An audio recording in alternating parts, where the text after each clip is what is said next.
Na shukran za dhati kwa kujumuika nami ndani ya Youthpad. Jina langu ni Francis Ngala, and today we are having a conversation in regards to International Youth Day that was on 12th August, with this year theme being youth engagement for global action. And as you know, youth of this country occupies a significant percentage to enhance development of this country.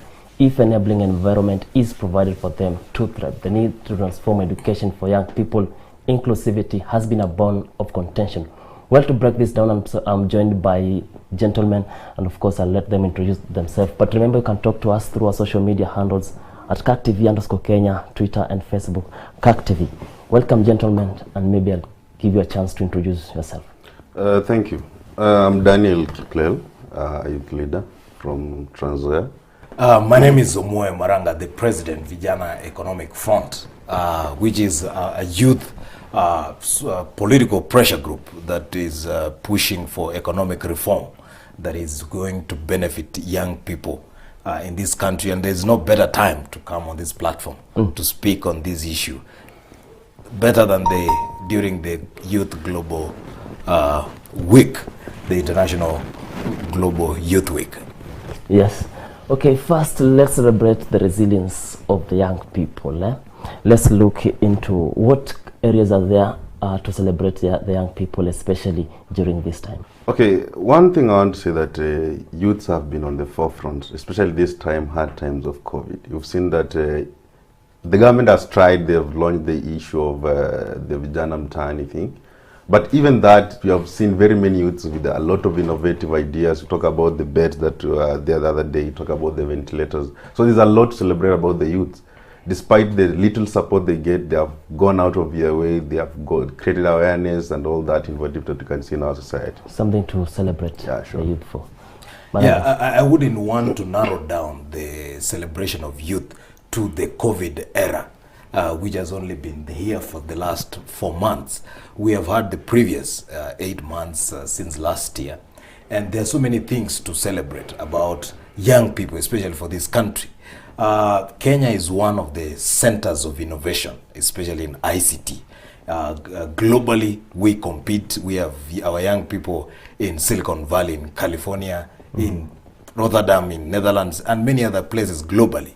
And in innovations in Africa, we are among the leading, setting the pace where other countries follow.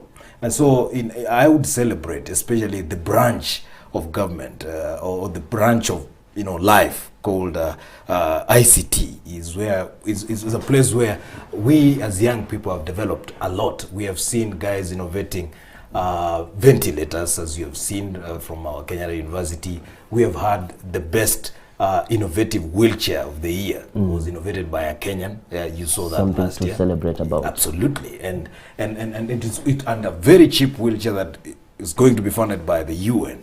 And there are so many other things in sports where as a country, most of our sports young men and women have done greatly.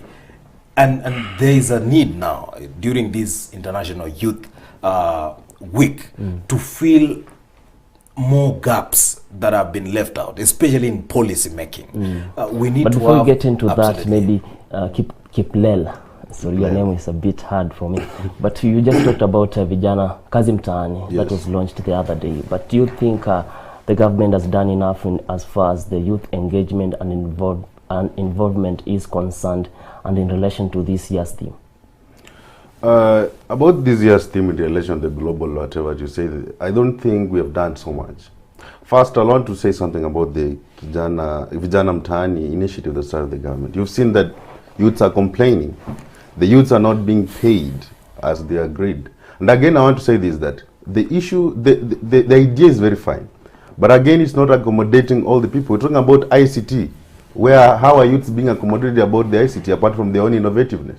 So you're saying that there are a lot of youths with a lot of skills, but that part of it's not being well captured on that issue. There's no way, for example, an engineer who is in his 4th year can just be accommodated, go and pick litter or slash on the road. So these are skills that needs to be nurtured. And in relation to the theme, I think that the more should be done, especially on the issue of ICT and technology, to grab all these skills that youths have, rather than the basic ideology of just the kazi mtaani. So I think the government should go out of the way and expand this space and accommodate all these skills, give them the chance to grow and nurture them. Yeah. Maranga, there's been these various platforms there, and you talked about kazi mtaani, and do you think, as far as you are concerned, the government is doing enough? I wouldn't castigate the government every other time, but there is need for us to do more and better. As my brother said, this is not an era where we have taken our children, our young people through the 844 system, and then to later on hand them slashers and jembes and hoes. It is, we need to see the through different tact of engaging our youth. If each ministry was, and I want to thank the ministry, the PS for housing, who's the PS Hinga, who is the brought up this idea. But what we're asking is, where is the PS for agriculture? Youth can be engaged in mass and large-scale production of food. Like my brother here comes from Trans Nzoia County, which we know is the haven of maize farming in this country. But how many youth are involved in direct production of this this kind of production of food? And we know very well our country is not food secure. Where is the minister for industrialization? Where are these industries that we are talking about, the industrial parks that, for example, the one was launched in Eldoret? Why are they not being equipped? And if they are equipped, why are we not having serious production of even your camera equipment, these tripod stands? These things can be produced locally here. Or I've seen the launch of, like Kipi, I think, tried to launch some car, but it ended up being, a smoky trolley. But we have young people who can do better than that. So we want to see across government involvement in of youth. If the housing are doing something about renovation and mtaani cleaning up, let's have together with the Ministry of Environment, that our young people can be involved directly and impact the economy. All right. Yeah, every year we've had this conversation, especially when we're celebrating the Youth Week, we've had this conversation and speeches all about employment, providing employment. But as we talk now, do you think the government has made such strides to providing employment to the young people? I also want to wish, I don't want to really castigate the government. However, I'll advise that, for example, let's talk. The issue of unemployment in Kenya cuts across majorly for the youth. Remember, this is the bigger population on our country. And these are people who are out of the university, there's no jobs. You can see millions of them tamarking, people have excelled well. They have the skills, but don't have the platform. Of course, the government does not have the capacity now to employ all these people. But it's upon the government to initiate programs that they can accommodate them. You can talk about, for example, they are trying, there's the jira program of the government. They are talking about also accommodating the interns. But I think they are not really doing enough. And I think the government should partner with private sectors to come on board and at least create that environment, create that more space to accommodate the youth. So far it's not, I can't not say they are doing enough, but at least they can go out of the way and try and improve that and bring more people on board so that at least we can increase the space to accommodate all the youths. Yeah, I think that's a very brilliant question about employment. And we know this is the thorny issue about when you talk youth, the Siamese twin is usually jobs, jobs. And the best the government can do is to create an enabling environment. That's all. Government is not going to employ all the youth. For example, if you're an engineer is employed at Kenya Power at, let's say, 28 years, he's going to retire in that position after around the next 27 years. So, but every year we are producing engineers. Does it mean now those that we produce stay outside there in the economy? No. What the government should do is create an environment where business can thrive, reduce the cost of power, so that investors can come and set up production conveyors and industries and factories in this country, reduce the cost of tax, so that people can perform their businesses at lower cost, reduce the levies on some particular imports that where we have factories within this country, so that we have many investors in this country. And you see, Francis, the challenge with our education system is we were taught to read to go and do a job. But none of us in any class, Kiprel, you can bear with me witness, you were never taught about how to be the job creator. And so I love the idea where the CS Magoa has brought about the CBC, is it the curriculum-based, curriculum, where you, from a younger age, young people are taught about how to engage in, economic, things that can practical stuff, which maybe our age group we were never. This is a theory age group, but we are not quitting to say that this is not possible. But it's a nice projection that we as young people also, let's think about how can we be job creators. All we can ask from the government, especially during this International Youth Week, is create an environment where business can thrive. You cannot tax me even when I've opened my small kinyozi. You taxing me to the end. How do I improve my barbershop to become executive? It becomes a bit hard. Absolutely. Talking about the National Youth Council of Kenya, we have this challenge, Fursa versus virus challenge. I think it's the virus COVID-19 challenge. We've seen a lot of innovations coming along. What can you say? What's your take on that challenge? Is it promoting young innovators in this country? I think that is one of the things that I learned to emphasize, and of course give us a good point on that. Remember, we're talking about this is an ICT era. This is an era of innovativeness. And that is a very good chance for young youths that come up and showcase what they can do and technology. And I want to urge the government, especially the Ministry of ICT, to come on board and help young people. Very many young people out here have a lot of ideas. And unless you can help them, nurture them, go to them, support them, even if it's financial or what they want, it can never come out. So it's a very good thing, and I want more to be done on that. Let them go out and reach for more youths, people who have ideas, and support them in what they can do. Thank you, Francis, for that question. Actually, I'm running for the board chairperson for National Youth Council. Wow. In the next coming election. And the main reason I want to do is, you see, we need to make our National Youth Council more youth-based. You ask a young person from, for example, in your area, in Saboti, you think it's time nobody knows about the involvement of the National Youth Council. Yeah. So what we need is, the minister needs a robust right arm of the Ministry of Youth. And the right arm of the Ministry of Youth is the National Youth Council, where this is the institution that exposes the young people to various intergovernmental departments, the various governmental departments and the youth. And therefore, we need now, for example, during this COVID pandemic, we have not had the National Youth Council reaching out to university students who have innovation. Even if they have done it, but you see, this is the only moment you have to blow you it. might be talking from a political point of view. To blow it into proportion. I'm not talking about from political point of view. Because you're vying for that seat, so. No. You're just not doing as much. We appreciate, and actually we appreciate. Is it time that this even time the president in his speech acknowledged the big role that National Youth Council needs to do, and actually he promised to extend its mandate and give it more power, so that it's going to engage more and more youth.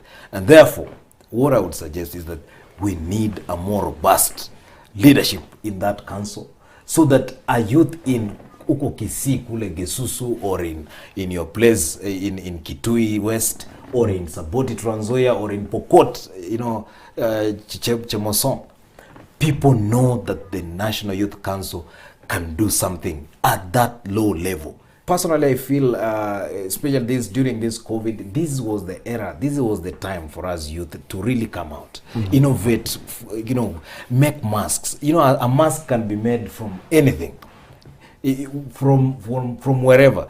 Engage this young youth, and you saw what Mama Ngilu did in her county.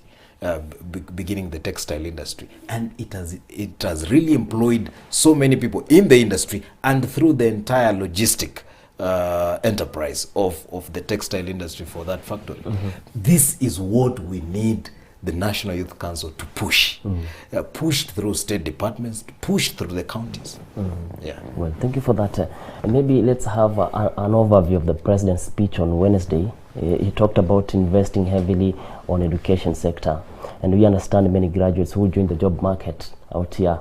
The jobs are not even there. The jobs do not even exist, so they are left in chasm of unemployment. How have you seen youth maybe reacting to this situation?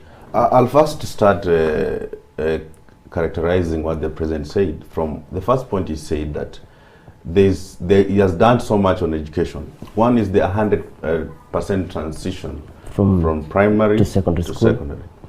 And of course, that helps a lot, because you understand that many Kenyans couldn't access the transition from primary to secondary. And maybe there was an issue of fees. I think that was catered for. And then now there's an issue now of transiting. Of course, those who qualify to go to universities go, but now he also established a lot of vocational training. And it's around 152 in the country. And that is where young people do not make it to go to the university, go to colleges or vocational training, and they get skills in different fields that can help them into the job market. So that's well. They have done so well. And of course, they are continuing to encourage that. However, the process is so good, but the end, where are these people going? We still now come here and talk about unemployment. So the end product there, which are people who are skilled and they have been trained, we should do something about that. And I think this has been answered what I've discussed, that let's create an enabling environment for these people to come out, to showcase their skills, because actually the employment market is not enough to accommodate all these people. There are so many. So let's create an enabling environment, because when we talk about vocational training, actually, we are equipping people with skills. Yeah, basic skills. People can be plumbers, mechanics, and all that. These are skills that you can self-employ yourself. So all you need is an enabling environment for you to do what you can do. So I think, as much as it has done that on education, we should fix more now on creating an enabling environment. Let's talk about taxation. Let's reduce. You cannot go and tax somebody who's just started something very small. Yeah, let's create that environment. Let's have low cost of power so that these people can. Let's give them loans or grants to initiate businesses. You can have a very good idea or even a proposal, but you need money. Yes, that's a fact. And many young people don't have money. So let's extend more resources to these young people so that they can grow out of their own innovativeness and be self-reliant. And of course, that will be helping a lot in enhancing the economy of the country. Francis, I think my greatest highlight for the presidential speech on International Youth Day on Wednesday was the president's pledge and promise that is going to involve more youth in his government, especially in the administrative part. And we saw that engagement earlier in the year when we saw a reorganization of his government where he added more youths into cabinet. But let's look at this from an employment point. The point I How wanted... have you seen youth reacting maybe to cushion themselves? No, I wanted to highlight something on the presidential speech, and then I'll answer that. Is that as Vijana Economic Front, we are pushing for a fifth youth rule.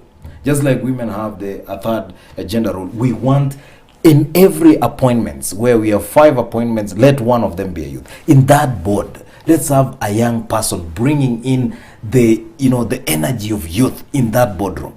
The vigor of a young person, the intelligence, this technological perspective. I think that is something I would congratulate the president in his pledge and support. Coming to your other question, where you are asking about the youth reaction maybe towards unemployment to cushion themselves. Yeah, the reaction of youth to cushion themselves.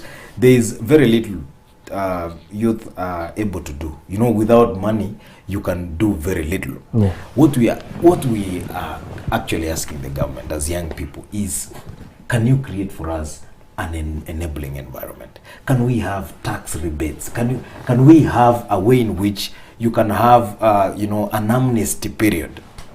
For example, 5 years, 7 years before your business is really ready for being levied. We know the government raises money through levies and tax, but there's a way in which we can be able to treat our youth in a more bearable way as we allow the young suckers of the banana to grow into the full banana that now can give fruits. The youth, as you can see around Mitaani, people are trying, young people are trying. They're doing these small businesses here and there. But we need to have a more strategic plan of how to deal with this employment. Yes, we have educated our people, but how do we transition them from that education to jobs? And by jobs, I don't mean being employed as a civil servant or public servant, but in such a way that you are fit to even begin your own thing and employ your fellow young people. And that's why we should be having actually monthly innovation, day, where in every county, in every sub-county, we have young people showcasing this type of ideas, and we have a direct funding from government. We have funds like the Uwezo Fund and many other funds, but there's a lot of bureaucracy that a young person, if you're not very, very careful, will not necessarily access that fund. We have the 30% procurement of government. How many young people are having those tenders? If the president will do an audit of the 30% that as procurement, you find it's old people who have registered their, and old rich people who have registered their children being given now tenders to go and practice. If we just eliminate the amount of corruption that is in government and what the president has been talking about, if we would slash it a little bit, we would find that a coin, each shilling, will be finding its way to a youth in this country. But you find that with this unequal society, money is only left at the top. The cream is left at the top, and down the young man has. Kiplel, Yes. you just talked about Uwezo Fund, and we understand there have been these many programs that have been initiated and coordinated by different stakeholders, maybe to empower the young generation. And also maybe to just mention them, we have the entrepreneurship training, guidance and counseling. And we also have the Youth Enterprise Development Fund that dispersed around 473 million to over 93,000 youth. Do you think the government has done enough maybe to support the young people? I understand. We have talked about the different programs that are supporting the youth, and of course also we have the affirmative action of the Office of the Women Representative and all that. In my view, it's the little that has been done, but I still go to the point that a lot can be done. You can see there the numbers, 96,000. With all that fund, with all that funding. 93,000. I don't think it's enough. How many youth do you have in Kenya? 75% of the people in Kenya are youth. And only 93% of them are benefiting out of a 40 plus million people. You feel like that's a drop in the ocean. And these are people who are energetic. These are the people who can create the economy. So I feel like the government. Any change so far? Yes. Have we seen any change so far? I don't really want to say that we have seen any big change, but I think that a lot has to be done. Especially channeling a lot of resources to those groups, to those youths, and to all those people, so that we can realize that something is being done. 90% is a very small number. A lot has to be done. Yeah, and maybe I'll advise that this should go down. Not only from the national government, the county government themselves should put up some funding. I think there's the Ministry of Youth and all that in the county. What are they doing? You'll go to many counties. And I think we should do away with this notion that youth can only do the casual jobs. We are talking about people who can be in leadership. We are talking about people who can be, who are innovative and all that. Let's expand this space. Let's not just subject youth to casual laborers and all that by saying I'll create employment or I'll give you people who will be slashing. No, let's expand this. We should come out of that mindset by the old people for us to accommodate all this population. Yeah. Let's talk about Ajira program. The Ajira program is a great program. You know, it's more of kind of like an internship to be a job creator. It is something that is good, but Ajira program may not reach all the youth. But just let me confine myself to those that it's benefiting. I think it's a great idea within the presidential advisory or team that advised him to begin the Ajira program. and we would ask that more funds be allocated so that it is reaching more and more people. And let's also make it, devolve it. Let this be devolved all the way down to even to the counties. We have county departments of youth where this thing can be devolved in North Horr, in Isebania, in Migori, in so many localized areas, so that our young people can get involved in this aspect of, creating employment of this country, for the young people. Okay, let's talk about the ICT uptake, and also the strengthening of the platforms for accessing employment. That is internship programs. We've seen this reflect on the ground, and also the ICT uptake. Is it reflecting on the ground? No, ICT uptake is very serious on the ground. We have actually most youth, 70% of youth are ICT savvy, whether they went to school or not. They are ICT savvy. If today we had an app that is doing contact tracing of COVID patients, I'm actually telling you, within the largest age bracket where you will find that app working well is within the youth. The ICT uptake of this country is actually monumental. We have had technologies like M-Pesa. Kenya, we absorbed it very quickly. The Ministry of ICT and Youth is the backbone of this of our society. If well involved, if plans are made very well, and a beautiful interdepartmental synergy is created, what Dr. Matiang'i is doing, trying to put state departments to work together. If that is beautifully morphed and created, we would have a way to absorb so many people.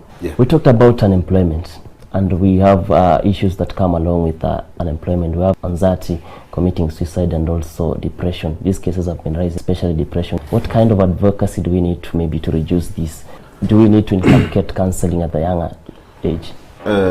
Understand that when a young person grows, and there are different stages that we go through, and without good mentorship, that you're just out there to explore yourself, there comes a lot of challenges. And I would not to specify this about the youth. We go through a lot of challenges. There's the social challenge, there's the economic challenge. And most of the youths, they have come out maybe of poor families, and they are trying their best. And you can imagine such a time like this, COVID, and you lose your job and all that. It becomes a very big challenge. And most of them get depressed. I think what I'll advocate is the same youth to come together, and let's talk about these issues in broad day. Let's create awareness. Let's talk about mental health. Let's have that guidance on counseling. And this is something that the youths, they can take and run themselves. So I think it can be upon us to come up with the idea, and let's try and create that awareness. And of course, you don't have to kill yourself because you don't have a job. There can always a way out. We are energetic and we are skilled. So it's that spirit of resilience and keeping on fighting. But at least let's create more awareness, and of course share these and come together and talk about this. Maravi, what kind of advocacy do we need to reduce this? There's a lot of depression cases. I would concur with Papa Kilel in what he has said. We must admit that the young person you are, Francis, is not the same as when your father was your age. Your father, during your age, he was called by his father and told, behold, here are your 5 acres, and this shall be your land. And he was told, this is your damsel, come and marry. And he was even maybe given a wife and told, build your house here. But Kilel, what I can tell you is, Kilel, you can bear witness with me. Where I come from in Kisi, we have no land anymore. And actually in our area, and not even our area, nationally, we are suggesting, as Vijana Economic Front, we need to do a land reform policy. But that we'll talk about it later. What I'm saying is this. As a young person in this era, we must develop a thick skin. The challenges we are facing in this era are monumental. So what I can tell a young person out there is, let us develop resilience. I want this to be your parting shot. We are told there's no job, create a job. Do you think this is unfair? Okay, what I believe is we can be able to create jobs if we are enabled to create jobs. As Vijana Economic Front, what we are proposing is policy reforms on economics of the country, where we have enabling an environment that is so porous to allow businesses to come into this country, not to go to Ethiopia, not to go to Tanzania, but to Kenya, where we have the best minds of young people, the best ICT minds in the continent, and especially from all the departments of the government. We need a policy change so that we make our youths to be involved, and that begins with the National Youth Council being involved in a great stake. And I want to thank the President for that desire to expand the mandate of the National Youth Council. Your last word, Kiple. Okay, I want to say that the youth of this country, and of course globally, we are the greatest percentage. And I want to advise youth not to lose hope. The end will be good, and of course we should do all we can. As youth leaders, for example, we have to go out of your way and try and advocate for the different programs and the different things that the youth can do. So at least that come to the light. You know, when we speak it here, at least somebody else will see, and it will come to the light. And I'd also advise them to continue working hard. Let's push ourselves beyond our limits, and of course, at the end, we'll realize the results. Let's not lose hope. Let's keep on fighting. Yeah, and Francis and Kilela, I want to invite you to Vijana Economic Front. Join and let us together push this agenda. I know in the next few days, who knows, we will be the ones making those policies and making Kenya great and great again. Well, thank you so much, gentlemen, for coming. Thank you. And making this night a success. I really appreciate for that. Glad. Thank you so much for watching. My name is Francis Ngala. Don't lose hope.